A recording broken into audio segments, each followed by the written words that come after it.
जय हिंद दोस्तों, मैं हूं विनोद और मैं आप सभी का स्वागत करता हूं अपने इस यूट्यूब चैनल पर। आज हम लोग देखने वाले हैं जैकपॉट का मॉडल सेट जो इंटर 12th के कॉमर्स के लिए उपयोगी है। इसमें हम लोग देखने वाले हैं सेट 1 MCQ ऑब्जेक्टिव, जिसमें आपका 40 मार्क्स का होगा। ठीक है, जो टर्म 1 और टर्म 2 एक साथ लिया जा रहा है एग्ज़ाम। पहले क्या था, टर्म 1 अलग टर्म 2 अलग एग्ज़ाम का प्रोविज़न किया गया था, लेकिन अब सरकार का नया आदेशानुसार टर्म 1 और टर्म 2 का परीक्षा एक ही साथ लिया जाएगा, जिसमें 40 मार्क्स ईच। यानी टर्म 1 का जो 40 नंबर का होता है MCQ वो 1.5 घंटे का होगा और फिर 1.5 घंटे का सब्जेक्टिव लिया जाएगा। तो हम लोग देखते हैं MCQ के अंतर्गत जैकपॉट 12th कॉमर्स का अकाउंटेंसी यानी अकाउंट लेखांकन का मॉडल सेट 1 उसका क्वेश्चन और उसके आंसर को देखते हैं।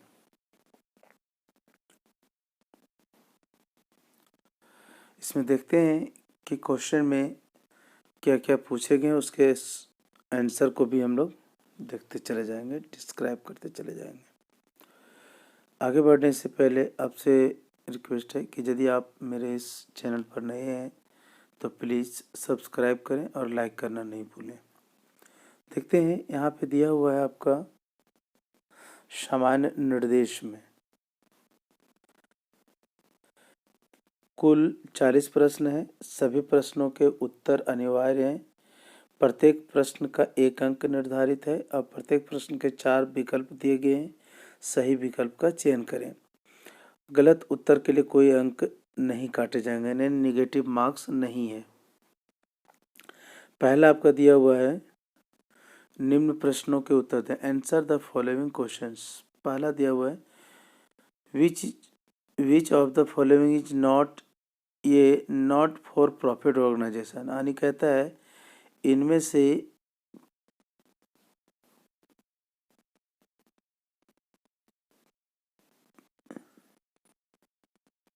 निम्न में से कौन लाभ ना कमाने वाली संस्था नहीं है। यानी कौन लाभ कमाने वाली संस्था नहीं है उसके बारे में कह रहा है। तो लाभ कमाने वाली संस्था नहीं है, ना लाभ कमाने वाली, देख रहे हैं, कहता है लाभ ना कमाने वाली संस्था कौन सी है।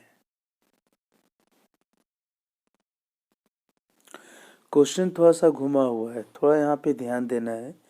कह रहा है क्या, निम्न में से कौन लाभ न कमाने वाली संस्था नहीं है।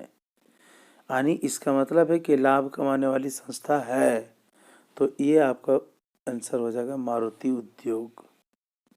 ठीक है, चलते आगे। समझ में आ रहा है। यहाँ पे कहता है लाभ ना कमाने वाली संस्था नहीं है, इसका मतलब है कि वह लाभ कमाने वाली संस्था है, तो ये हो जाएगा आपका मारुति उद्योग, यानी वो लाभ कमाने वाली संस्था है। बाकी कॉलेज, स्पोर्ट्स क्लब, हॉस्पिटल वो नॉन प्रॉफिट ऑर्गेनाइजेशन है। दूसरा है Jharkhand academic council is, Jharkhand अद्वित परिषद है। तो झारखंड अद्वित परिषद जो है वो है नॉन ट्रेडिंग ऑर्गेनाइजेशन, यानी गैर व्यापारिक संस्था है। ठीक है, चलते आगे।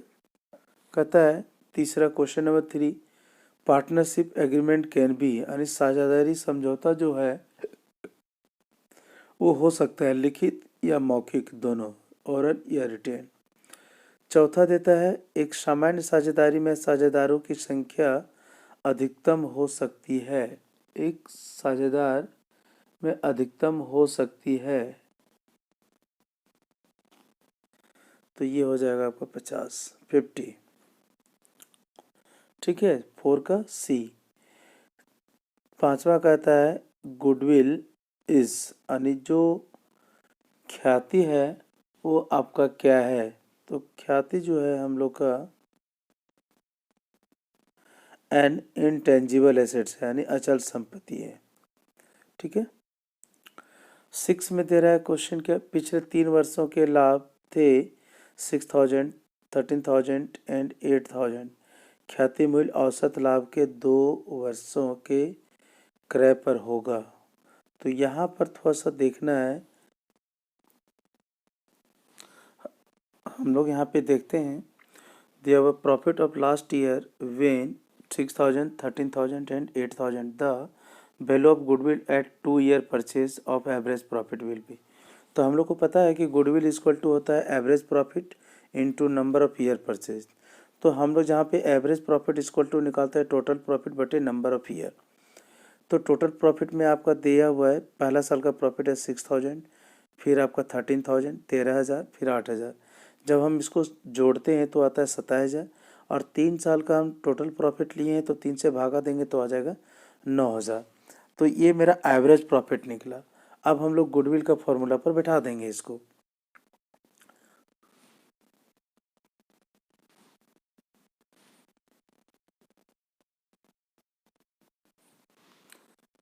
तो हम लोग को यहाँ पे पता है कि गुडविल बराबर होता है आपका average profit into number of year purchase. तो गुडविल में यहाँ निकालने के लिए एवरेज प्रॉफिट, तो एवरेज प्रॉफिट हम लोग का आया था 9,000, तो 9,000 इंटू 2 तो ये जाएगा 18,000 और 18,000। इसका मतलब है कि यहाँ पे गुडविल का वैल्यूएशन आएगा 18,000, यानी जो क्वेश्चन नंबर 6 है उसका ऑप्शन डी होगा।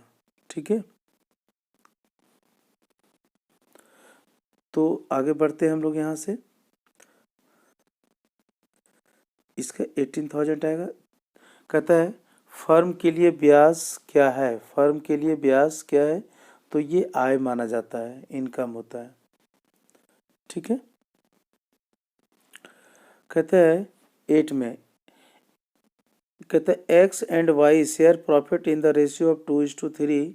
Now they decided to share profits equally, in which partner will sacrifice and in which ratio. कहता है कि एक्स और वाई 2:3 के अनुपात में लाभ बांटते हैं, यानी ओल्ड रेशियो दिया हुआ है।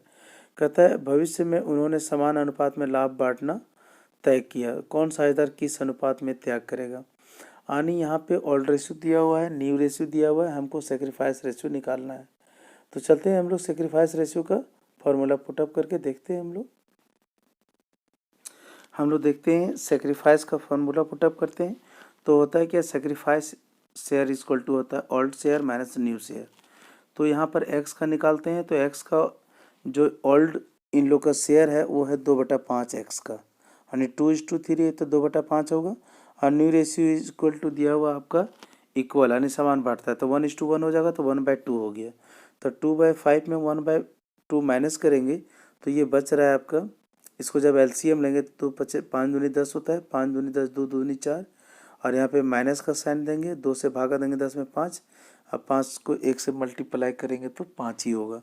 तो यानी ये माइनस में आ रहा है, तो ये इसका मतलब है कि ये माइनस में आता है तो अपोजिट हम लोग इसको मानते हैं, तो ये गेन कर रहा है, इसका मतलब एक्स गेन कर रहा है। और वाई का जब फॉर्मूला पुटअप करते हैं तो ओल्ड है 3/5 माइनस 1/2, तो ये आ जाता है 1/10, जो प्लस में है तो ये सेक्रीफाइस को डिनोट कर रहा है। यानी इसका मतलब है कि वाई 1/10 को सेक्रीफाइस करेगा।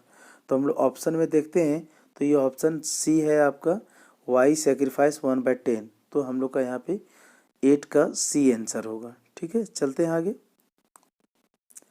कहता है लाभ प्राप्ति अनुपात की गणना की जाती है, यानी जो लाभ प्राप्ति की जो गणना की जाती है वो किस कंडीशन में की जाती है। ठीक है, यानी गेनिंग रेशियो इज कैलकुलेटेड कब किया जाता है, at the admission of a new partner, at the time of retirement of partner, on the dissolution, C on the dissolution of partnership firm, D इनमें से कोई नहीं। तो यहाँ पर जो आपका होगा आंसर वो होगा बी, किसी साझेदार के अवकाश ग्रहण करने पर। चूँकि वो अवकाश रिटायरमेंट लेगा तो रिमेनिंग पार्टनर क्या करेगा, गेन करेगा। तो यहाँ पे आपका 9 का हो जाएगा B, at the time of retirement. चलते हैं हम लोग क्वेश्चन आगे देखते हैं। कहता है question number 10, A and B are partners sharing profit in the ratio of 5:4। They admitted C for 1/10 share of profit, what will be the sacrifice ratio of A and B. तो यहाँ पर हम लोग देखते हैं इसका भी फॉर्मूला पुटअप करके। इसको हम लोग फार्मूला से भी कैलकुलेट कर सकते हैं, नहीं तो एक हम लोग का शॉर्टकट में दिया हो रहता है कि जब पुराने साझेदार का लाभ हानि अनुपात दिया हो और किसी निश्चित भाग के लिए किसी नए पार्टनर को साझेदार बनाया जाता हो और जो उसका नया साझेदार जो बनता है वो किससे कितना ले रहा है, किसके कितना भाग ले रहा है, ये अगर पता नहीं होता है तो ये माना जाता है कि इक्वल लेता है। और ऐसी स्थिति में जो ऑल्ड रेशियो होता है वही सेक्रीफाइस रेशियो भी होता है। इसको हम लोग सॉल्यूशन करके भी देखते हैं। सॉल्यूशन में देखते हैं, बैठाते हैं हम लोग, assumed total profit equal to मान लेते हैं 1 एंड 1/5 शेयर ऑफ सी, यानी सी को शेयर दे रहा है 1/5, तो रिमेनिंग प्रॉफिट इक्वल टू हो जाएगा 1 - 1/5, यानी 4/5 भाग बचा है। तो जो 4/5 भाग बचा है वो क्या करेगा, ए और बी अपने अपने शेयर के अनुसार से बांटेगा। तो लिखेंगे फॉर न्यू प्रॉफिट, तो न्यू प्रॉफिट फॉर ए लिखेंगे। तो जब ए लिखेंगे तो इसको हम लोग सॉल्यूशन करेंगे कि रिमेनिंग मेरे पास कितना बचा, 4/5, और इसको गुना कर देंगे, कितना है बोल रहा है, इसका जो शेयर रेशियो है वो 5:4 है, तो इसका मतलब 5/9 हो जाएगा। तो ये हो जाएगा आपका 20/45, ठीक है, 20/45 हो जाएगा। अब हम लोग देखते हैं बी का, तो बी का चलिए हम लोग देखते हैं आगे।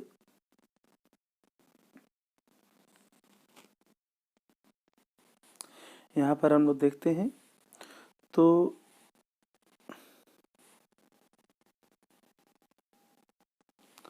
हम लोग दूसरा का निकालते हैं, बी का क्या हो जाएगा, न्यू प्रॉफिट इक्वल टू 4/5 बचा हुआ था रिमेनिंग में और 4/9 इसका शेयर था, तो ये 16/45 हो जाएगा। तो न्यू रेशियो इक्वल टू होगा new ratio of A and B, तो 20/45 इज टू 16/45, यानी 20:16, यानी 5:4 हो गया इसका न्यू रेशियो। अब मेरे पास ओल्ड रेशियो दिया हुआ है, न्यू रेशियो मेरा निकल गया। अब हम लोग सेक्रीफाइस रेशियो को पुटअप कर सकते हैं। अब हम लोग बैठाते हैं सेक्रीफाइस का फॉर्मूला, देखते हैं हम लोग सेक्रीफाइस का फॉर्मूला बैठा के, चूँकि सेक्रीफाइस इक्वल टू होता है ओल्ड माइनस न्यू। तो चलिए हम लोग पुटअप करते हैं यहाँ पे फॉर्मूला को। चूँकि सेक्रीफाइस इक्वल टू होता है ओल्ड माइनस न्यू, तो ए का निकालता है, ए का ओल्ड रेशियो है कितना 5/9, माइनस हम लोग क्या करते हैं न्यू रेशियो, तो न्यू रेशियो मेरा आया था कितना, न्यू शेयर आया था 20/45, तो इसको जब हम लोग सॉल्व करेंगे तो 5/45 आ जाएगा। अब फॉर बी इसका ओल्ड रेशियो है 4/9, यानी 4/9, जो कि 5:4 था, तो इसका न्यू रेशियो हम लोग बैठा देंगे, तो ये है आपका 16/45, चूँकि आप हम लोग पहले देख चुके हैं कि 16/, उसका 16/45 था इसका न्यू रेशियो। तो जब इसको सॉल्व करते हैं हम लोग तो 4/45 आता है। तो इसीलिए क्या करेंगे हम लोग, जब निकालेंगे सेक्रीफाइस रेशियो तो 5/45 अनुपात 4/45 इक्वल टू क्या हो जाएगा, 5:4 इसका हो जाएगा। ठीक है, समझ में आया। चलते हम लोग आगे, इसके आगे बढ़ते हैं, यानी इसका जो रेशियो होगा सेक्रीफाइस का वो आपका 5:4 होगा, यानी इसका आपका जो 10 का है उसका आंसर सी होगा। ठीक है, चलते हैं आगे बढ़ते हैं हम लोग। 11 में कहता है क्या, on the admission of a new partner, यानी नए साझेदार के प्रवेश पर क्या होता है, तो इसमें हो जाएगा बी, पुराने साझेदारी का समापन होता है, यानी इसका बी ऑप्शन सही होगा। ठीक है, चलते हैं आगे। 12 में कहता है A B and C are partners with profit sharing ratio as 5:3:2, ये retires, find the gaining ratio. तो हम लोग यहाँ पे कह रहा है क्या, गेनिंग यानी प्राप्त जो अनुपात है गेन रेशियो का हम लोग निकालना है। तो गेनिंग रेशियो का हम लोग यहाँ पे फार्मूला पुटअप कर देंगे। तो गेन रेशियो का फार्मूला जब हम लोग यहाँ पे पुटअप करेंगे तो यहाँ पे ओल्ड और न्यू निकले दिया हुआ है, तो यहाँ से हम लोग गेन रेशियो का फार्मूला पुटअप करके हम लोग निकाल लेंगे। ठीक है, तो गेन रेशियो का फॉर्मूला पुटअप जब करेंगे तो ये आपका 12 का हो जाएगा आपका ये, यानी आपका ये आंसर आएगा 3:2। ठीक है, गेन रेशियो का फॉर्मूला पुटअप करके आप इसको निकाल लीजिएगा। 13 में कहता है क्या, the old profit sharing ratio among R S and T were 2:2:1, the new profit sharing ratio after S retirement is 3:2, the gaining ratio is. तो यहाँ पर भी गेनिंग रेशियो का ही फॉर्मूला बैठाना है, क्योंकि गेनिंग रेशियो इक्वल टू होता है न्यू माइनस ओल्ड। ठीक है, तो न्यू माइनस ओल्ड होता है, तो हम लोग न्यू रेशियो यहाँ पे दिया है और ओल्ड रेशियो दिया हुआ है, तो इसको हम लोग सॉल्यूशन करके जब निकालेंगे तो 13 का आपका हो जाएगा सी, 13 का आएगा आपका सी 1:1। ठीक है, चलते हैं 14 में कहता है क्या, how is goodwill recorded at the time of retirement of A partner. यानी जब कोई साझेदार अवकाश ग्रहण करता है तो उसका गुडविल का लेखांकन क्या किया जाता है, तो इसका ए होगा remaining partners capital account debit to retiring partners capital account. ठीक है, चलते हैं 15। कहता है how is gaining ratio calculated, यानी गेनिंग रेशियो कैसे निकालते हैं। तो गेनिंग रेशियो अभी आपको बताया गया था कि गेनिंग रेशियो इक्वल टू होता है old ratio minus new ratio minus old ratio. अभी आप लोग देख रहे थे ऊपर में, तो new ratio minus old ratio होता है, तो 15 का क्या हो जाएगा, बी आंसर हो जाएगा। ठीक है, 15 का बी आंसर हो जाएगा यहाँ पे। आगे चलते हैं हम लोग। कहते हैं on the death of partner in a final payment are made through. कहता है साझेदार की मृत्यु का अंतिम भुगतान किसको कहा जाता है, किसे किया जाता है, तो उसका एक्सिक्यूटर को किया जाता है ना। चलते हैं आगे, यानी 16 का भी बी हो जाएगा। चलते हैं आगे, 17 में कहता है क्या, revaluation account is prepared eight the time of. तो नए साझेदार के प्रवेश के समय भी रिवैल्यूएशन बनता है, किसी साझेदार के अवकाश ग्रहण करने के समय भी बनता है, और किसी पार्टनर की डेथ होने के बाद भी बनता है। तो ऑल ऑफ दिस होगा इसमें, यानी आपका ये चलेगा 17 का डी आंसर होगा। ठीक है, चलते हैं अब 18। कहता है कि कंपनी के आर्थिक चिट्ठे के संपत्ति पक्ष में चालू संपत्ति में शामिल है, यानी current assets of the asset side of the balance sheet of A company includes, क्या शामिल किया जाता है, तो डेटर्स भी आता है, स्टॉक भी आता है, कैश इन हैंड भी आता है। इसका मतलब है कि ऑल ऑफ दिस होगा, यानी 18 का डी होगा।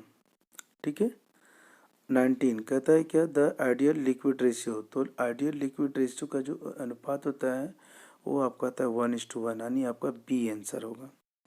20 में कहता है क्या, formula of inventory turnover ratio. तो इन्वेंट्री टर्नओवर रेशियो बराबर होता है आपका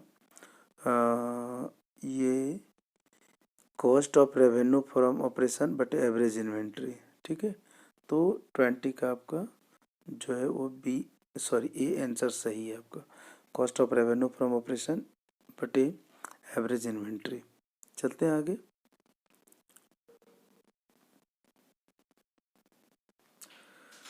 कहता है ए कंपनी इज। तो एक कंपनी इज होता है यहाँ पे आर्टिफिशियल पर्सन माना गया इसको, एन आर्टिफिशियल लीगल पर्सन। ठीक है, कहता है 22 में the medium number member in the private company is limited to. कहते हैं निजी कंपनी में मैक्सिमम होना चाहिए, मीडियम लिख दिया है, मैक्सिमम नंबर यानी अधिकतम संख्या कितनी होनी चाहिए, तो 22 का होता है 200। ठीक है, निजी कंपनी में कम से कम 2 और अधिकतम 200 मेंबर होना चाहिए उसमें। 23 का कहता है शेयर होल्डर गेट, अंशधारी क्या लेते हैं, तो डिविडेंड लेते हैं, है ना, क्योंकि डिवेंचर होल्डर इंटरेस्ट लेता है, एजेंट कमीशन लेता है, बिजनेसमैन प्रॉफिट होता है, तो अंशधारी जो होते हैं वो डिविडेंड लेता है। 24 का कहता है the portion of the capital which can be on the winding up of the company called up. कहता है पूंजी का वह भाग जो केवल कंपनी के समापन पर ही मांगा जा सकता है, तो उसको कहलाता है, ये कहता है रिजर्व कैपिटल। ठीक है, ये रिजर्व कैपिटल होता है, वो कंपनी के समापन पर ही मांगा जा सकता है। 25 में कहता है a company can issue its share at a premium under which of the following section of the Indian companies act, यानी 2013 के अनुसार किस धारा के अंतर्गत। कहता है एक कंपनी अपने अंशों को प्रीमियम पर भारतीय कंपनी अधिनियम 2013 की किस धारा के अनुसार अंतर्गत जारी करता है ना। तो ये आपका हो जाएगा 25 का सी में कितना 52। ठीक है, चलते हैं आगे। कहता है शेयर एप्लीकेशन अकाउंट इज, यानी जो अंश आवेदन होता है वो क्या होता है, तो वो पर्सनल अकाउंट होता है शेयर एप्लीकेशन। ठीक है, आगे चलते हैं। 27 कहता है क्या, राइट शेयर इशूड टू, यानी जो अधिकार अंश है वो निर्गमित किए जाते हैं एग्जिस्टिंग शेयर होल्डर को। ठीक है, जो पहले से अंशधारी मौजूद हैं उसको। 28 का कहता है अंशहरण खाते के शेष को हस्तांतरित किया जाता है, यानी balance of share forfeited account transfer to कहाँ किया जाता है, तो ट्रांसफर टू किया जाता है इसका कैपिटल रिजर्व अकाउंट में। ठीक है, यानी जो 28 का होगा वो बी आंसर होगा। 29 में कहता है डिवेंचर होल्डर आर द, यानी ऋण पत्रधारी होते हैं कंपनी के क्या होते हैं, लेनदार होते हैं, यानी 29 का सी होना है। ठीक है, आगे चलते हैं। 30 में कहता है rate of interest on debenture is at, यानी ऋण पत्रों पर ब्याज की दर क्या होती है, तो एक फिक्स्ड रेट होता है वहाँ पे, तो आनी यहाँ पे हो जाएगा आपका सी, 30 का सी हो जाएगा। ठीक है, चलते हैं, अब आगे बढ़ते हैं हम लोग।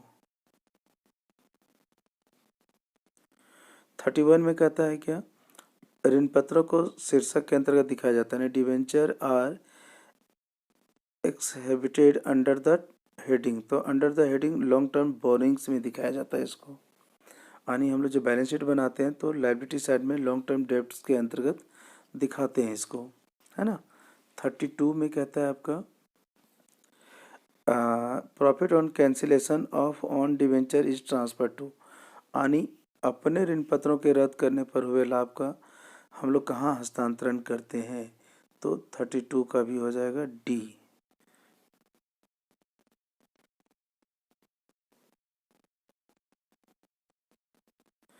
Capital reserve account.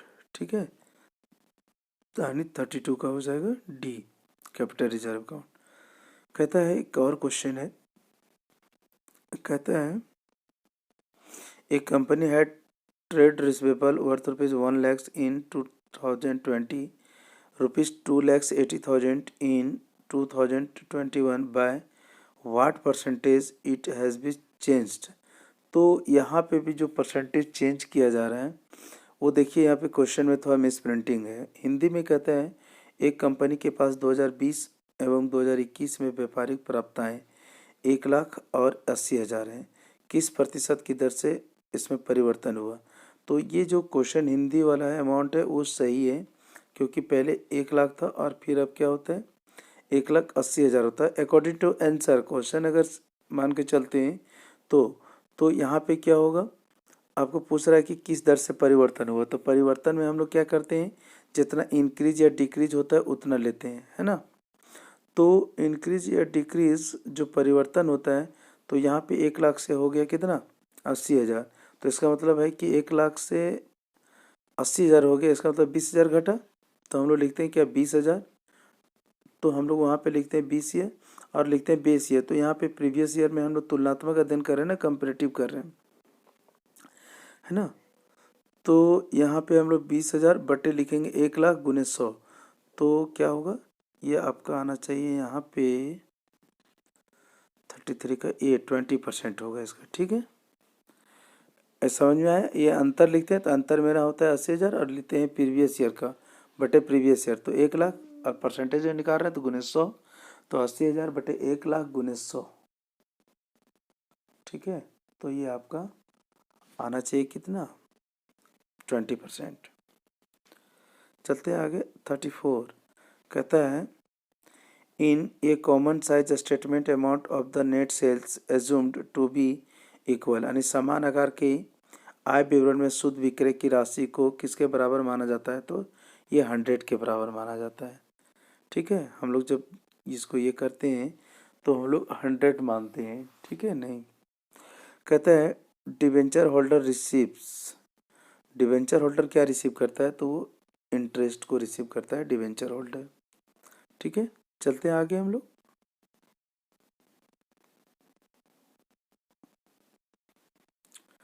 36 में कहता है कि profit and loss statement is also called, यानी लाभ और हानि विवरण को और भी क्या कहा जाता है, तो लाभ और हानि के विवरण को और कहा जाता है दूसरे नाम से ही आपका हो जाएगा इनकम स्टेटमेंट, ठीक है।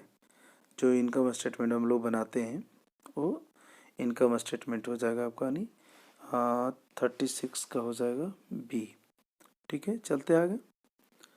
37 में क्या कहता है, चेंज इन इन्वेंट्री, यानी इन्वेंट्री में परिवर्तन। तो चेंज इन इन्वेंट्री कैसे होता है, हम लोग कैसे निकालते हैं, तो opening stock minus closing stock होना चाहिए, इसका 37 का ए हो जाएगा। यानी ओपनिंग स्टॉक और क्लोजिंग स्टॉक का जो अंतर होता है वही इन्वेंट्री में परिवर्तन कहलाता है ना।